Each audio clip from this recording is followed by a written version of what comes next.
Eucarística 3 e a oração Eucarística 4. Reparem, temos aí o esquema. No caso da oração Eucarística 2, porque aparece o prefácio, eu pulo aí. E vejam aí a diferença que falámos quando demos do prefácio. O prefácio 2, da oração Eucarística 2, reparem que é um prefácio todo centrado à volta de Cristo. Bendisse Deus Pai pelo Filho. Reparem, começa com a introdução, um passo comum a todas.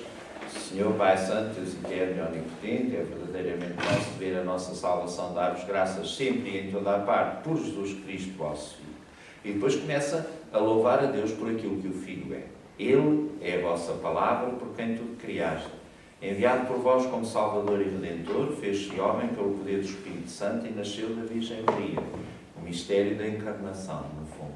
Para cumprir a vossa vontade e adquirir para vós um povo santo, estendeu os braços e morreu na cruz. E destruindo assim a morte, manifestou a vitória da ressurreição. O mistério da redenção, o mistério pascal. Portanto, vejam um prefácio todo centrado no louvor ao Pai pela obra do Filho. Agora olhem para a oração Eucarística 4. Temos aí um prefácio que não fala a não ser do Pai. Do Pai. É o que se chama, neste caso ontem não vos disse isso, porque pronto, não quero complicar, não é complicar, mas dar muitas informações mais de caráter teológico. Este é um prefácio de tipo puro. Puro porquê? Porque é um prefácio onde se louva Deus Pai por aquilo que Deus Pai é. Nunca há uma referência nem ao Filho, nem à história da salvação, mas louva-se Deus Pai. Porque depois essa referência vem a seguir ao Santo, no caso destas orações eucarísticas. E vejam aí é claro aquilo que eu vos dizia ontem, as duas partes do prefácio, a teológica e a económica. Vejam aí, Senhor Pai Santo, é verdadeiramente nosso dever dar-vos graças, é nossa salvação glorificar-vos. Porque sois o único Deus vivo e verdadeiro. Vós existis desde sempre e permaneceis eternamente na luz inacessível. Para que estamos sempre a cantar o mistério do Pai. Deus de bondade e fonte da vida, criaste o universo para encher de bênçãos todas as criaturas e a muitas alegrar na claridade da vossa luz. Inumeráveis corpos de anjos estão na vossa presença para vos servir e, contemplando a glória do vosso rosto, dia e noite cantam os vossos louvores. Reparem, aqui é patente. Vejam a parte teológica. Vós sois o único Deus vivo e verdadeiro, vós existis desde sempre, a eternidade de Deus, e permaneceis eternamente na luz inacessível. Depois a parte económica, ou seja, a ação de Deus na história. Deus de bondade e fonte da vida, criaste o universo, a grande obra do Pai. Chamar à vida, à existência, tudo o que existe. Para encher de bênçãos todas as criaturas e a muitas alegrar na claridade da vossa luz. Portanto, reparem, é todo um prefácio centrado no Pai. Reparem que depois a obra do Filho e a história da salvação vem a seguir ao Santo. Por isso eu vos dizia que o pós de Santos, na oração Eucarística 2, é só duas frases. Vejam aí, vós, Senhor, sois verdadeiramente santo, sois a fonte de santidade. Na oração Eucarística 3 é um bocadinho mais longo. Vós, Senhor, sois verdadeiramente santo, todas as criaturas cantam os vossos louvores, porque dais a vida e santificais todas as coisas, por Jesus Cristo, vosso Filho, nosso Senhor, com o poder do Espírito Santo, e não cessais de unir para vós um povo que, tão extremo ao da terra, vos ofereçam uma oblação. E agora olhem para a 4. É um pós de santos enormíssimo, porque é toda a história da salvação. Vede aí, nós vos glorificamos, Pai Santo, porque sois grande e tudo criastes com sabedoria e amor. Formaste o homem à vossa imagem e confiaste o universo, para que, servindo-vos unicamente a vós, seu Criador, exercesse domínio sobre todas as criaturas. E quando, por desobediência, perdeu a vossa amizade, não o abandonastes ao poder da morte, mas na vossa misericórdia a todos socorrestes, para que todos aqueles que vos procuram vos encontrem. Repetidas vezes fizeste aliança com os homens e pelos profetas os formaste na esperança da salvação. De tal modo amastes um mundo, Pai Santo, que chegada à plenitude dos tempos nos enviastes como Salvador o vosso Filho unigênito. Feito homem pelo poder do Espírito Santo e nascido da Virgem Maria, viveu a nossa condição humana em tudo igual a nós, exceto no pecado. Anunciou a salvação aos pobres, a libertação aos oprimidos, a alegria aos que sofrem. Para cumprir o vosso plano salvador, voluntariamente se entregou à morte e com a sua ressurreição destruiu a morte e restaurou a vida. e a fim de vivermos, não já para nós próprios, mas para Ele que por nós morreu e ressuscitou, de vós, Pai misericordioso, enviou aos que nele creem o Espírito Santo como primícia dos seus dons, para cumprir a sua obra no mundo, para continuar a sua obra no mundo e consumar toda a santificação. Reparem que isto é toda a história da salvação. Reparem, começa criação, queda do homem, criação do mundo, criação do homem, a queda do homem, os profetas, portanto, as alianças, até à encarnação de Cristo. Depois é toda a obra do Filho, nasceu da Virgem Maria, anunciou a libertação aos pobres, tudo, a sua obra toda, a vida pública, e depois o seu mistério pascal. E por fim, o dom do Espírito. E depois de falar do dom do Espírito, então segue-se a epiclese. Repara que vem nessa linha. Nós pedimos, Senhor, que o Espírito Santo santifique estes dons, para que se convirtam no corpo e sangue do nosso Senhor Jesus Cristo, ao celebrarmos este grande mistério que Ele nos deixou como sinal da aliança eterna. Vejam, a epiclese está aí, já em paralelo com todas as orações. Na oração crística 2, muito simples. Santificai estes dons, derramando sobre eles o vosso Espírito, de modo que se convirtam para nós no corpo e sangue do nosso Senhor Jesus Cristo. Na 3, humildemente vos suplicamos, Senhor, santificai pelo Espírito Santo estes dons que vos apresentamos, para que se convirtam no corpo e sangue do nosso Senhor Jesus Cristo, que nos mandou celebrar estes mistérios. Aqui na epiclese chamo só a vossa atenção para o verbo santificar, que aparece em todas, porque é a palavra-chave da epiclese latina. Santificar. Quando nós temos dúvidas sobre que tipo de oração é esta, de qual é a sua ambiência, um dos elementos é ir ver este. Como o Padre João ontem dizia, nomeação do Papa. E é também ver este. Qual é o verbo que é usado na epiclese? Se for santificar, é latina. Porque os nossos irmãos orientais têm um verbo equivalente, que diz a mesma coisa. Mas não dizem santificar. Dizem plenificar. Tornai pleno do vosso Espírito. Tornai cheio do vosso Espírito. Aí eles seguem um bocadinho aquela, digamos, a linha de São Paulo. São Paulo também fala do pleroma de Cristo, ou seja, de facto, e do Espírito. Portanto, é pedir para que o Espírito planifique, ou seja, torne cheio, empape, digamos assim, estes dons. Depois, o resto vocês têm aí, a narração da instituição, na terceira folha está os paralelos, lá está os dois esquemas, narrativo e declarativo, a aclamação, depois a anamnese e a oblação, vê das diferenças, mas umas desenvolvem mais, outras menos. Depois a segunda epiclese, no caso, e depois as intercessões. Não é? E cá temos as intercessões pelos defuntos, ou pela Igreja, pelos defuntos e por nós próprios. E depois a do que surge. Reparem que a oração eucarística 1, que é o cânon, tem uma estrutura um bocadinho diferente, porque ela é um composto de orações. Peço-vos que voltemos à primeira página e vejam como isso acontece rapidamente. Não é? O prefácio é variável, portanto, como é variável, não pus aí, depende do dia, do ano, da festa, etc. E começa por isso, reparai. Pai de infinita misericórdia, humildemente vos suplicamos, por Jesus Cristo, vosso Filho, nosso Senhor, que vos digneis abençoar, aceitar e abençoar estes dons, esta oblação pura e santa. Nós vos oferecemos pela vossa Igreja Santa e Católica, dai a paz e congregai-a na unidade, defendei e governai em toda a terra, em comunhão com o vosso servo, o Papa, o nosso Bispo, e todos os bispos são fiéis à verdade e professam a fé. Depois, a oração sobre os vivos, comemoração dos vivos, os que estamos ali, todos. Depois, os santos, reparem, e repara, começa a terminar, hipoteticamente, terminar sempre com a parte conclusiva. Por Cristo Nosso Senhor, Amém. Não é? Depois vem outra oração, por Cristo Nosso Senhor, Amém. Vejam. Depois vem a primeira epiclese. Não é? Cá está. Segue-se a narração da instituição, mistério de fé, a anamnese e a segunda epiclese, que termina também com uma oração. Por Cristo Nosso Senhor, Amém. E depois a comemoração dos defuntos. E depois de nós todos. E a nós, pecadores. E termina também com a oração. Portanto, é um caso particular de facto.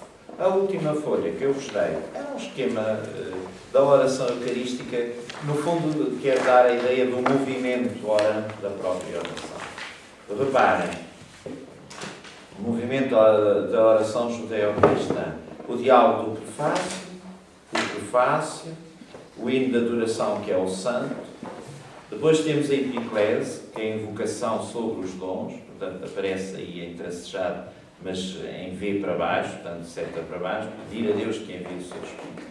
O relato da instituição com a aclamação e a consagração, que eu assinalei aí a lápis porque faltava. A anamnese, pode ser cantada ou dita, evidente. Segundo a epiclese, o mesmo movimento sobre a Assembleia. E depois as intercessões pela Igreja, pelos defuntos e por nós, em união com toda a Igreja do céu. E, portanto, reparem que a oração eucarística vai num crescendo. A própria linha vai, digamos, subindo, não é? Para nos projetar na eternidade, onde o Amém há do Espírito. Está claro? Em baixo tem os 3 movimentos, não é? Fazemos memória do passado para que se torne presente na perspectiva do futuro.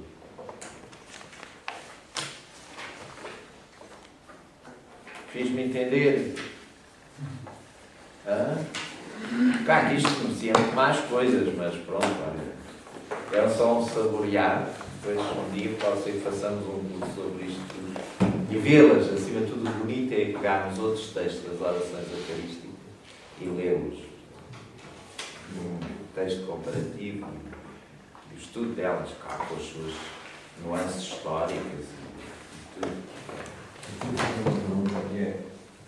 Aliás, já no curso missionário de teologia, Deus nunca se falou assim muito do rito bracarense e do rito hispânico,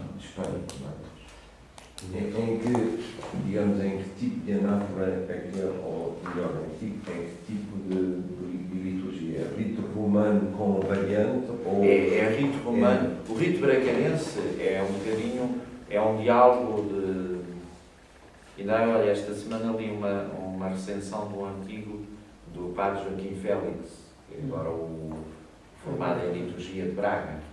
E ele escreveu na Didascália um artigo sobre o rito bracarense. Ele foi estudar liturgia para Roma, fez um doutoramento excelente, mas de trabalho de investigação de um sacramentário, portanto, uma coisa mesmo, estudo de picuinhas, aquilo é um volume assim, já está editado pela Gulbenkian, e é um trabalho de facto de investigação, no sentido de reconstituição do texto, as fontes, aquelas coisas, enfim, digamos, de crítica textual, etc. E o grande intuito do Sr. Arcebispo, quando o mandou estudar, era ver se ele se entusiasmava um bocadinho e se restaurava um bocado o rito bracarense. Porque é um diálogo muito duro entre o rito romano e o rito bracarense, e o clero bracarense e o rito romano, ou melhor, o clero bracarense e o rito bracarense. Porquê? Porque historicamente é sempre um vai-vem. Há bispos em Braga que querem impor o rito romano, mas depois os defensores do rito bracarense defendem. E a história anda nisto. Não. Com a coisa que o rito... Na Sé ainda com a coisa que o rito bracarense, digamos, com este aspecto, o rito bracarense nunca caiu, francamente, no golfo do clero de Braga. Caiu historicamente. Acharam sempre aquilo uma coisa sem muito sentido, sem muito fundamento, uma amálgama de coisas romanas, de coisas hispânicas, de não sei o quê. Quando é que data, padre? Quando é que data? Aquilo já vem do Cristo para o futuro e portanto aquilo vem do século VII para a frente, mas com períodos de paragem, períodos de restauro, andou por ali. O que é que sucedeu? O rito bracarense, que era usado em Braga por alguns padres que gostavam, outros não. O João, tem que abrir a porta. Está fechada a porta. Aquela está, peço desculpa. Eu entrei por lá. Mas agora está fechada. Muito Já. E, portanto, neste momento é um rito que está morto, no sentido que pronto, a Diocese de Braga não o restaurou, nem pediu aquilo que fizeram todas as outras dioceses, como Milão, Toledo, depois do Concílio Vaticano II, que foi o Concílio dá aquelas normas, mas diz logo no prefácio, como na introdução, como vimos, que ele aceita os outros ritos, os devem promover, etc. O que é que se fez? Na prática, as dioceses que tinham ritos próprios criaram uma comissão conjunta, diocese, congregação do culto divino da Santa Sé, para rever os seus ritos, por um lado, segundo as normas do Concílio Vaticano II, por outro lado, mantendo a especificidade do próprio rito. Milão criou, no tempo do Cardeal Colombo, criou, e portanto fez, e neste particular, Milão continua com o rito milanês, mas esse é aceito. A gente chega a Milão e vê nas paróquias celebrarem missa de rito milanês, vê celebrar a liturgia das horas em rito ambrosiano, que é o mesmo, tudo. E portanto tem missal, tem lecionário, tem liturgia das horas e santuário. Milão. Toledo tem missal, a missa hispânica ou moçarábica, tem missal, creio que ainda não tem liturgia das horas, terá um calendário litúrgico, enfim, que salienta um bocado os santos próprios, e não tem mais. Portanto, o que acontece com o rito bracarense é que eu acho que neste momento está bom. Se há uma grande tendência para que aquilo seja restaurado... então, e o padre Joaquim Félix vai a Roma fazer o doutoramento, o arcebispo ainda pensando que ele faria uma tese em que realçaria o rito bracarense, mas ele chega à conclusão que aquilo não é propriamente um rito, é uma amálgama mesmo historicamente. Um rito tem que ter mais do que isso, não é só uma questão celebrativa, é toda uma mente, é uma alma, que se traduz em muitas outras coisas, como a gente vê em Milão. Aquilo não é só porque se celebra com este particular, há ali uma mentalidade, há ali E, portanto, o grande aposta do arcebispo, para ver se aquilo se restaurava, veio dizer sobre o arcebispo, isto não tem pés para andar. Mas parece-me que as coisas não estão assim tão terminadas com isso. Porque, por exemplo, eu sei que o padre Joaquim Félix vai fazer agora uma conferência numas jornadas promovidas pela Congregação do Culto Divino, agora em fevereiro, sobre o Concílio Vaticano II. E ele tem uma conferência sobre o rito bracarense. Convidaram, tendo em conta, pronto, porque ele foi a Roma fazer e trabalhar aquilo, é a pessoa que neste momento se mais sabe do rito bracarense. Agora, não sei o que é que ele irá dizer e, portanto, não... Tem que fazer o rito bracarense restaurado, não é? Agora, o que se nota de facto é que o próprio clero de Braga segue o rito romano. Não tem saudades. Aliás, eles brincavam com isso e diziam mesmo que o rito bracarense não é um rito, é uma rita. Eles diziam, portanto, na gíria, brincavam com aquilo. Agora, a mim mete-me pena, quer dizer, se aquilo durou tantos séculos, mesmo que se tenha pouco caminho, talvez fosse interessante manter. Eu ainda não desisti, embora esteja sempre a dizer isso, mas nunca acionei ainda nada. O que eu ainda não desisti foi, na sede de Lisboa, de restaurar a celebração da missa moçarábica. Porque o padroeiro é São Vicente e na tradição, na Sé, até aos século XX, havia uma vez por semana a missa em rito moçarábico na capela de São Vicente. É o quê? É preciso traduzir os textos de espanhol para português, não é? E é preciso uma pessoa saber um bocadinho aquela cadência da celebração, porque não é fácil. Primeiro, os prefácios mudam todos os dias. Se nós temos 90 prefácios no rito hispânico, aquilo então é uma alegria fandanga. E tem que se ter todo aquele material. O missal eu tenho, missal hispânico ou moçarábico. Mas depois é preciso o lecionário, é preciso aquilo tudo, e é preciso a gente estar bem calhado. Mas existe, não é? Existe. Se eu for a Toledo, compra-se isso tudo. E depois é aprender a celebrar como eles. Por exemplo, creio uma particularidade do rito bracarense, do rito hispânico na oração eucarística. Na consagração, o povo aclama. O padre diz: tomai todos e comei. Amém. Isto é o meu corpo que será entregue por vós. Amém. E passam a consagração toda assim, aclamando. É um exemplo, por exemplo. E tem outros, que é Mas é assim, quem é que está à espera? Se eu e eu tenho que acionar isso como. Agora Agora temos que temos nos uma hora para fazer 3. Meus irmãos não, porque não estou na Almeida. Casa amigos, também são lá. Tem as fechinhas, estão aí, eu deixei uma, mas há aqui um outro modo. Eu depois dou uma palavrinha particular, são duas coisas. Tem os dois molhinhos? Tem. Pronto. Quem mais chegou que não tem? Pronto. Eu acho que então, qual é que lhe falta? Esta? Faltam os dois, um molho. Um molho, um conjunto. Eu pensei que tinha posto dois. Força.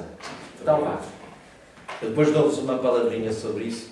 A minha proposta é assim. Quanto ao pontifical da dedicação da Igreja do altar, vamos deixá-lo um bocadinho, a Isabel já falou, e eu no fim realço só os pontos que acho mais importantes.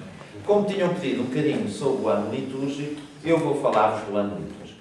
Primeiro de tudo, se quiserem uma obra simples, em português, traduzida em português, mas escrita por um espanhol liturgista, José Manuel Bernal, que está editada pela Gráfica de Coimbra, naquela coleção Para Viver o Ano Litúrgico, como tem outro Para Viver o Domingo, que é uma obra interessantíssima. Esse Para Viver o Domingo, recomendo vivamente lê-la.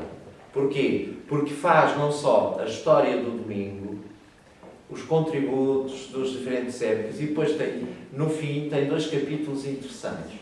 O domingo na pintura, e claro que não pode deixar de falar dos grandes quadros de Cézanne, os passeios, e o domingo no cinema. E apresenta dois filmes onde o tema do domingo está no fundo. Um deles foi Oscar no coisa, o Chariots of Fire, os Momentos de Glória. E o outro, já não lembro qual é, ainda nem o consegui encontrar, mas quero ver se o procuro, que também o tema de fundo é o domingo. Portanto, o domingo no cinema, o domingo na pintura, ou seja, além de todo um fundamento teológico, litúrgico do domingo que tem, faz depois a ponte para a atualidade. Lê-se, eu devorei aquilo numas férias de verão, numa viagem, confesso. Até foi no ano em que o meu pai morreu. Tinha ido à Islândia e li aquilo, daquelas paisagens, olha, é dos livros que eu tenho ali com um carregamento de sentimento e de... além do prazer que me deu lê-lo. Pronto, daquilo, o contexto em que eu li, e pronto, e também, enfim. Desculpa, o autor e... O autor do É dessa coleção, não é? É desta coleção, portanto, eu ponho. O do domingo é Xavier, é um basco, Bazurco. E chama-se, na tradução portuguesa, Para Viver o Domingo. Há um que é para compreender o Cristo, não é? É dessa história, é dessa coleção. É. E é da Gráfica de Coimbra. Portanto, a editora é a Gráfica de Coimbra. Este é do José Manuel Bernal. José Manuel Bernal. E também a mesma coisa. Para viver o ano litúrgico.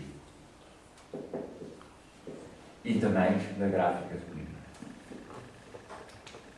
Esta coleção da Gráfica de Coimbra é interessante, porque faz um serviço, a meu ver, à Igreja muito importante, que é, edita livros com conteúdo, mas acessíveis. Ou seja, não vamos encontrar aqui um tratado exaustivo para especialistas, mas quem quiser ficar com uma noção do que é o ano litúrgico, ou quem quiser ficar com uma noção como é que a Igreja vive o domingo e a origem do domingo, estas obras são medianas, é o que eu digo, estão entre uma coisinha simples, pronto, que enfim, é uma água-pé e entre água-pé e barca velha, ou assim, enfim, há ali gradações, e portanto, este já não é barca, não é água-pé, não chega à barca velha, mas bebe-se bem.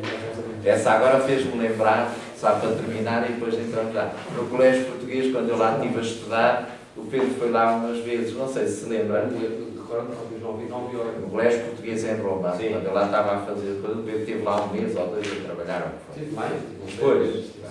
E deve-se ter lembrado de um padre de Aveiro que estava lá a fazer um doutoramento em Bíblicas, o padre Franklin. Não é estranho, não.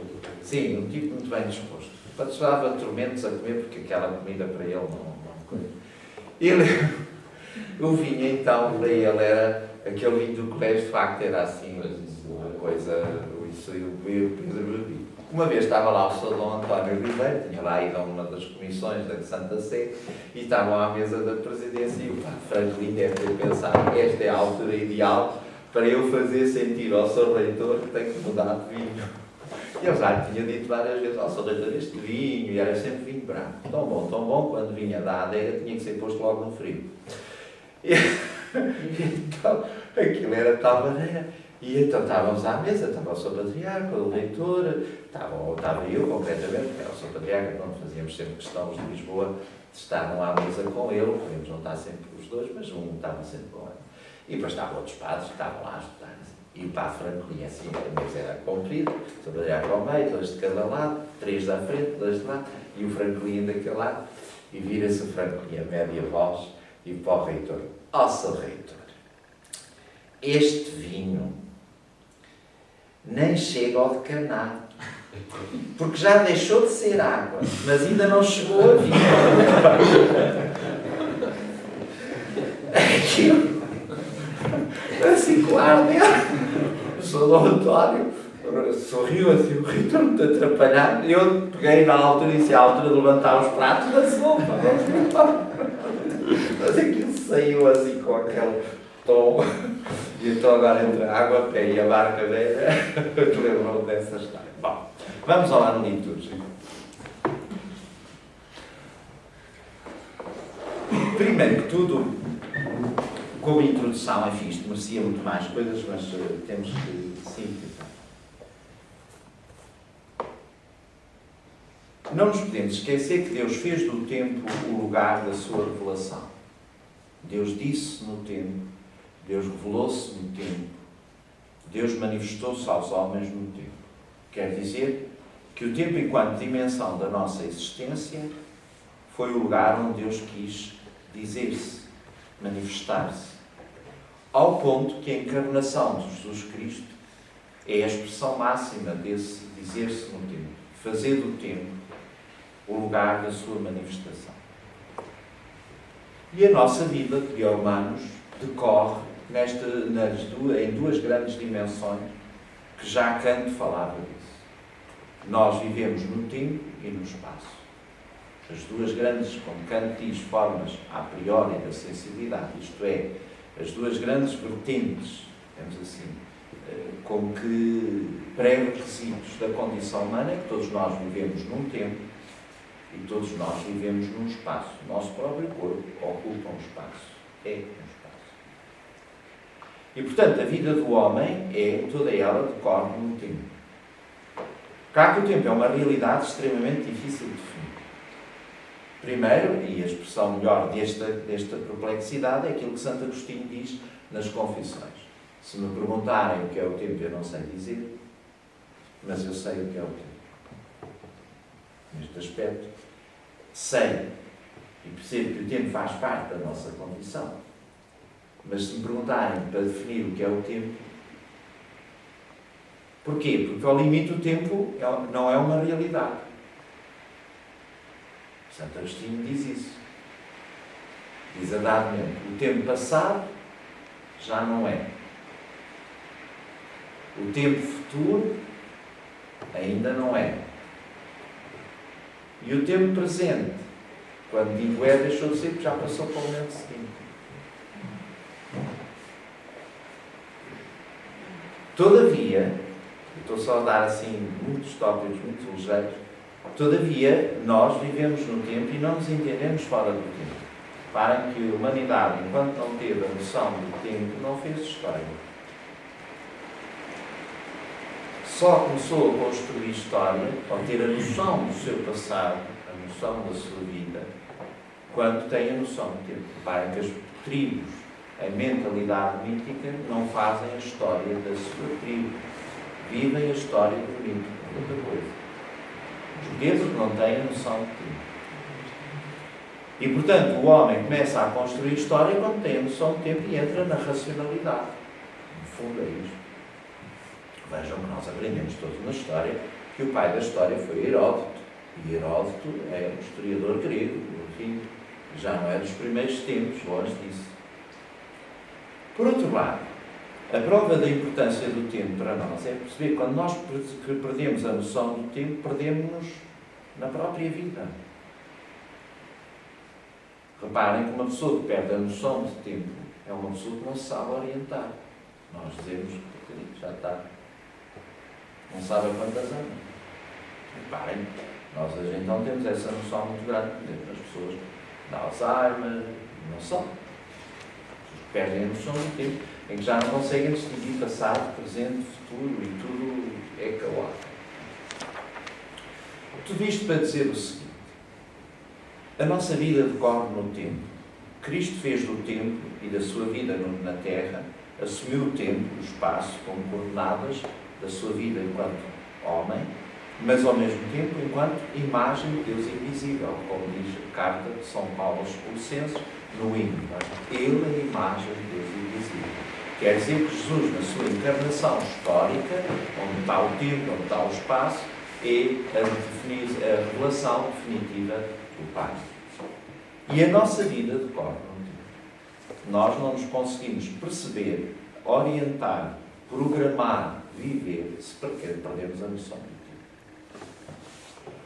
Ora, se isto é a experiência humana, digamos nós próprios, é evidente que na experiência da fé o tempo vai ter um papel importante. Claro que eu nem falo aqui das diferentes vivências do tempo. Vocês reparem que se nós quiséssemos caracterizar em traços largos a noção que temos hoje, nós tínhamos 3 palavras que definem o tempo. O tempo é uma realidade homogénea, é uma realidade quantitativa, é uma realidade mensurável. Homogénea porque os tempos são todos iguais. Nós não temos tempos diferentes. O tempo, enquanto tal, é sempre igual. As nossas vivências no tempo é que podem ser diferentes. E nos dar noções diferentes do tempo. Ou seja, um ano é um ano, um dia é um dia, uma hora é uma hora. Portanto, temos uma noção, enquanto tempo, o tempo é homogéneo. Que se opõe, por exemplo, à mentalidade mítica. No mito, o tempo não é homogéneo, é heterogéneo. No mito há tempos privilegiados, bafejados pela divindade, o tempo mítico das origens, são os tempos bons, carregados de tudo. E o tempo profano, aquele tempo do nosso dia-a-dia, não conta. Segunda palavra, o tempo é uma realidade quantitativa para nós hoje. Tão quantitativa que nós o medimos. Para os antigos, o tempo era uma realidade qualitativa. O tempo era aquilo que se vivia. Era as vivências. E, portanto, havia tempos qualitativamente superiores, que era o caso do tempo do mito das origens, do que os feitos que os deuses fizeram, e esses eram tempos qualitativos superiores. E depois havia o tempo do dia-a-dia que eles não davam valor nenhum, porque esse não contava. Contava no dia-a-dia da mentalidade mítica, quando a gente repete aquilo que os deuses fazem. E reparem que isso está na base da força e da importância da festa para a mentalidade mítica. Porque a festa era o repetir os feitos das origens para dar sentido novo ao nosso dia-a-dia. Olhando para aqui, talvez pode parecer que está a ficar tudo muito bem. Na mentalidade, vamos pôr as 3 palavras. Portanto, tempo homogéneo, mensurável, quantitativo. Na mentalidade mítica, ele é heterogéneo,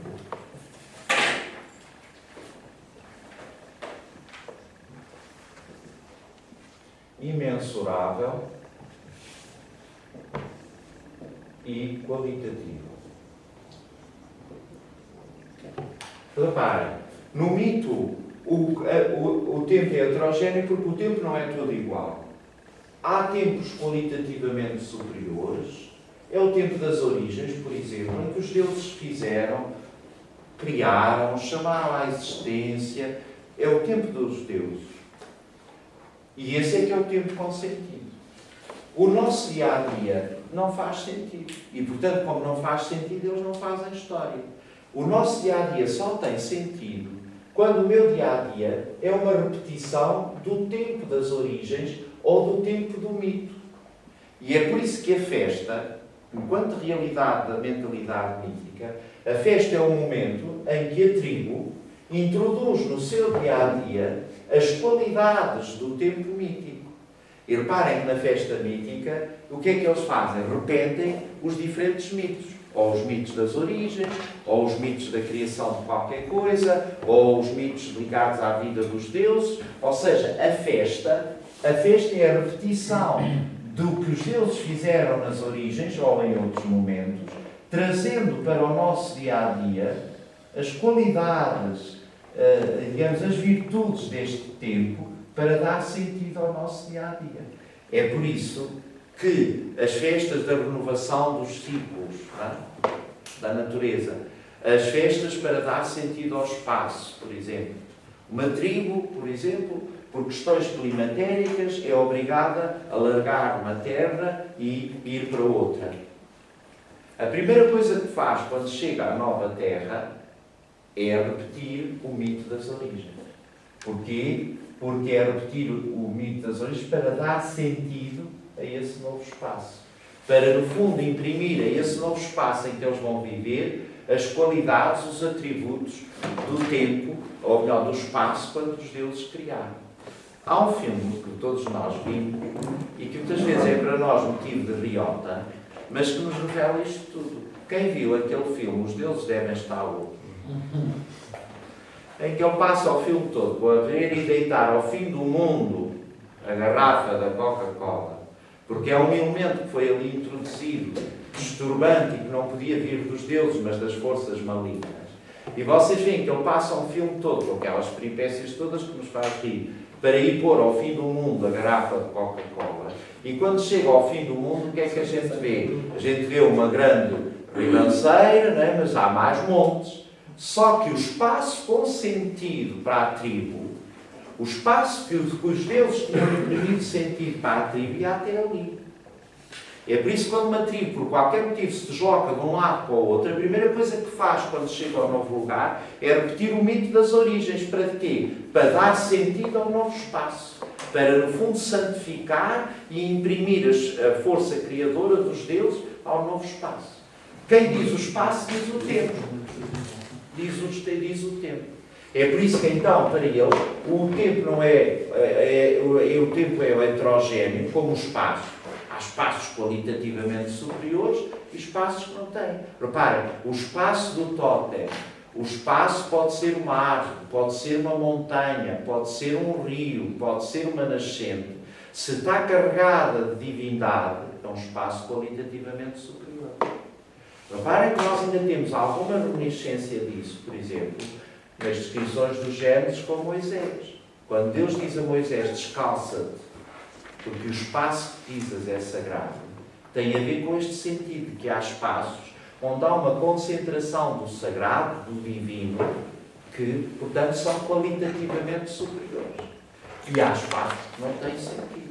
E, portanto, imensurável, porquê? Porque tendo uma noção qualitativa do tempo ou do espaço, nós não temos capacidade de medir. Reparem que nós só medimos quantidades. Por isso é que nós podemos medir o tempo. Temos minutos, horas, dias, relógios para medir. Se tivéssemos uma noção qualitativa, não podíamos medir o tempo. Porque as qualidades não se medem. Qual é o padrão de medida para as qualidades? Nós não temos. Podemos considerar uma qualidade ou um gesto mais nobre, mais justo, mais... Mas ficamos por aqui. Não se traduz em forma. Não há conversa mais pateta mais pateta do que dois namorados terem um ao outro. Eu gosto de ti 3 km mais que tu de mim. Não há padrão de vida, não é? Não há padrão de vida. O meu amor por ti é 5 kg mais que o teu por mim. Ou seja, não há padrão para a qualidade. Mas reparem que não é só esta realidade. Vocês se repararem, nós que estamos todos envolvidos numa tecnologia que se traduz em números, em quantidades, e ainda hoje mesmo ao nosso nível corpóreo, nós temos coisas que não temos padrões de medida. Qual é o padrão de medida para os sabores? Por exemplo, o nosso sentido do gosto. Só podemos arrumá-los em 4 grandes categorias: doce, amargo, salgado e insosso. Nós não temos padrões para os sabores mais. Quem garante que o mesmo laranja que estamos todos a comer, o sabor que eu estou a ter do gomo que me calhou, é o mesmo sabor de laranja que algum de vocês está a ter? Não temos padrão. Não há comparação possível. Como para o som. Para que a audição também tem isso. Mais afinado, menos afinado. Mas traduzir depois aquilo numa regra como temos para o espaço ou para o tempo, padrões, é difícil. Bom, isto para dizer que o tempo faz parte da realidade do homem, e enfim, isto vai-nos ir muito longe. Querem um bom texto sobre isto, já o professor Pedro falou, eu também já vos falei. Leiam Mircea Eliade. O Mircea Eliade, ou no Tratado da História das Religiões, ou naquela obra O Sagrado e o Profano, tem mesmo dois capítulos, o espaço, o tempo. Mircea Eliade era um grande historiador da mentalidade, estudioso da mentalidade mítica, um romeno. Só uma curiosidade. Verdadeiramente em romeno, eu tive cá algum documento que me ensinou, diz Mircea Eliade. Pois é, sim. Mas nós... É um homem que creio que abandonou a Roménia no período comunista e depois fez toda a sua vida no Ocidente, e principalmente creio que em França. Mas ele teve cá, escreveu muitas coisas cá. Sim, eu tenho 2 obras escritas em Lisboa. Partido de Lisboa, eu tenho uma delas, como é que se chama? Que ele escreveu aqui em Lisboa, ele esteve cá e partiu disso.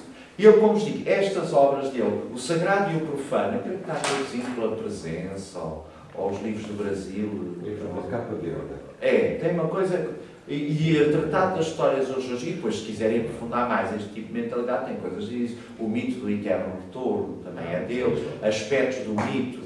Por exemplo, a sobrevivência dos aspectos do mito na cultura atual. A gente pensa que somos uma civilização racional, que já abandonámos os aspectos do mito. Temos imensos. Dou-vos 2, 3 exemplos. Um dos aspectos, da prevalência do mito é a forma como as sociedades contemporâneas idolatram personagens e figuras públicas. Quer um exemplo de festa mítica, com todos os ingredientes que a festa mítica tinha? Um deles é o Salão Internacional do Automóvel. As máquinas são deuses olhados reverentemente. As pessoas entram ali como quem entra num santuário. Veem tudo. E para que os deuses, que são as novas máquinas, ainda tenham mais sacerdotisas à volta, metem aquelas odaliscas bem para dar.